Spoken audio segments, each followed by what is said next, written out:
Michael Harrington reporting. All right, Dr. Andrew Fox is the author of the forthcoming book, Truth in the Age of Applause, How Stupidity is Ruining the American Dream. And if there ever were a book that deserves to be purchased based on the title alone, that would be it. Dr. Fox, who joins us right now.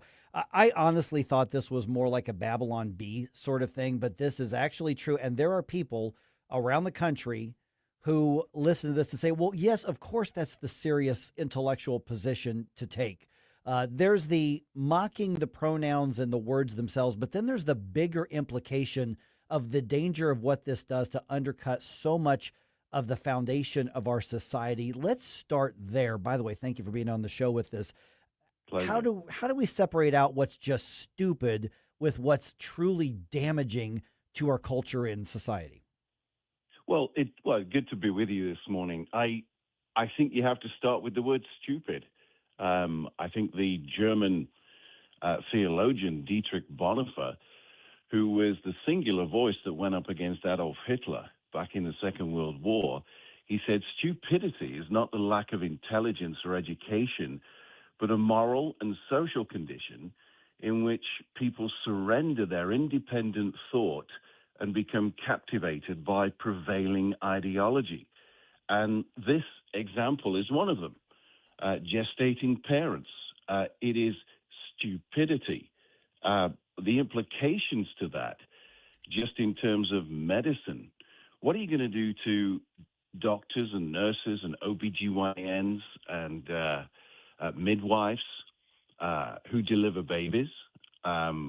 Is the word mother going to be erased now when a woman gives birth? Are they really going to call her a gestating parent? This is the stuff of Saturday Night Live. When I moved to the United States from the UK 26 years ago, this really was comedy. And it was widely published, and it was hilarious. To say that it's become serious is to say that it's become stupid.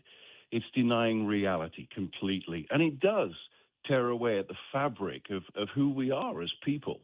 Yeah, that's where I really want to go with this. But to your point, I mean, we've taken Monty Python skits that we all could laugh at, regardless of our political or ideological bent, and now it's a source of contention. How dare you somehow invade my rights because I'm insisting you adopt nonsensical language here. We're visiting with Dr. Andrew Fox, and we'll tell you about the book here in just a little bit later. But how do we get to the point where something so fringe and at one point was so out of the mainstream that it was laughed at, to making its way through the entire legislative process of one of the largest states in the United States? I mean, how does that migration happen from fringe to law potentially? Because Kathy Hochul is going to be under a tremendous amount of pressure to sign this into law. I don't know if she's going to do it or not. I think it's an abuse of our rights and privileges, and I'm saying that as a naturalized American United States citizen that I am. When I came into the country, that was something that I read into our laws, federal, state, local laws, how things happen, how things get changed, the right of this and the right of that. I think it's an abuse of our rights and privileges here. Look, if you go back to the 16th century, where the printing press was first developed by Johann Gutenberg, that's where language really began to change. That's the King James Version of the Bible, thee, thou, and thus, the Shakespearean language. And a great deal of our language, our English language, was redefined back then. And it took several hundred years for that to become normal. You cannot then change language and definitions in a matter of weeks, when history tells us it takes decades and centuries for it to become normal, for it to become reasonable and acceptable.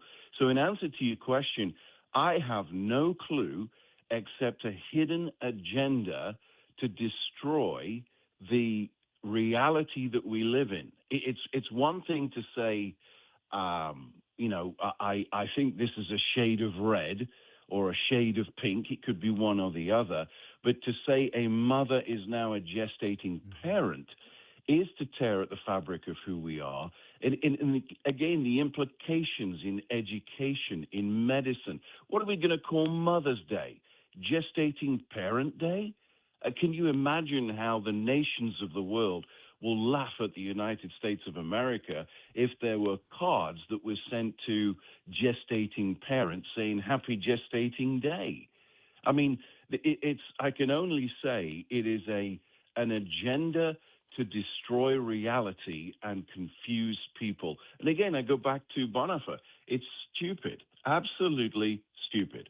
Yeah, and it's really hard to rhyme something with Gestating Parents Day for that Hallmark card. Just want to point that out. There's another thing.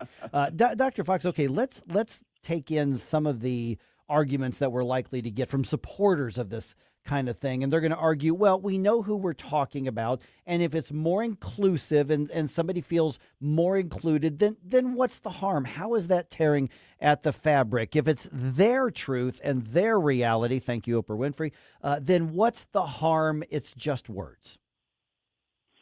You cannot you cannot come out the you cannot come out the door saying it makes people inclusive. If you were born female and you have a uterus, there is a blessing. There is uh, a, a uniqueness about your gender that for all your life is honored, respected. You can bring human life into the world. You don't need a label of inclusion to to validate that. I think we're looking at reality and we're saying reality needs labels, where reality is as literally night and day. The sun is up, there is day. The moon is out, there is night. This validation by words, again, is another, I think, insecurity and a grasp for more meaning than centuries and thousands of years have already taught us. I think one of the difficulties with today's thinking is it doesn't look past to the past to say, how did we arrive here? How did we recognize that women are women? For instance, I've argued that biological men transitioning to become women, competing against women in athletics is another onslaught of the beauty of what it is to be a woman. Look, in my father's day, if a lady walked into the room, all the men would stand up. I'm 58 years of age. I can remember as a little boy when a lady did that, all the men would stand up. You try doing that today, and it'll become a laughing stock. There are ways of honoring women, mothers, grandmothers, aunts, stepmothers, without labeling them for the sake of inclusion. I think this labeling malarkey is more of a grasp at insecurity, and I dare say for the governor in New York to gain attention for her own campaigns and for her own political agenda. Dr. Fox, what's the right way to push back against this? I mean, I agree with all of your assertions as to the damage this could do to us societally, and I do want to hear about the book in a second. But in the short answer, what is it that we can do to push back, put an end to it, and do it the right way? Stay with reality. Stay with reality. A child will know if you refer to a lady with a child as a mother. A child doesn't have an academic understanding. That child intuitively knows this person is a mother. Stay with reality would be the short answer to that question. All right. And the book, Truth in the Age of Applause, How Stupidity is Ruining the American Dream. If I'm picking up that book and I'm reading that book, what am I going to take away from it? You've got 17 steps on how stupidity is ruining the American dream based on my own story. I'm an immigrant that became a citizen. And in that process, I came in on a visa, a green card, now a citizen. I've got paperwork in my filing cabinet from the federal government to say you can live here, work here, practice your faith here, get educated here, get a life here. And then in 2020, I wrote a particular blog and was told I could not articulate my Christian views anymore, and that is so anti-American.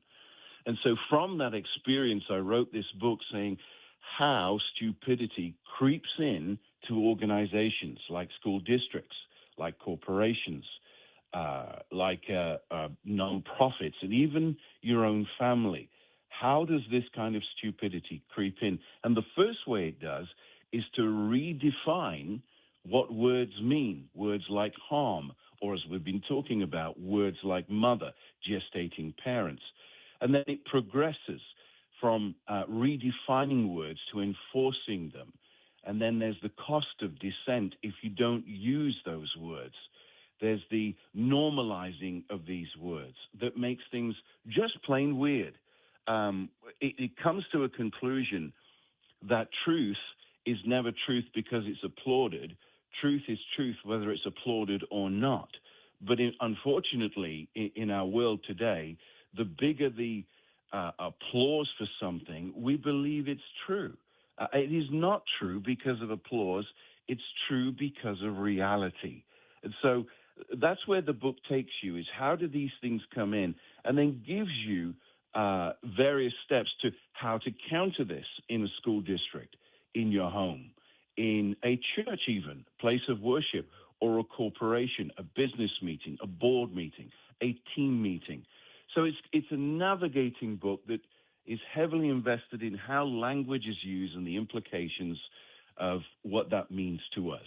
Okay, and the book is going to be out when? And then also, if people want to follow your work or connect with you, what's the way to do it?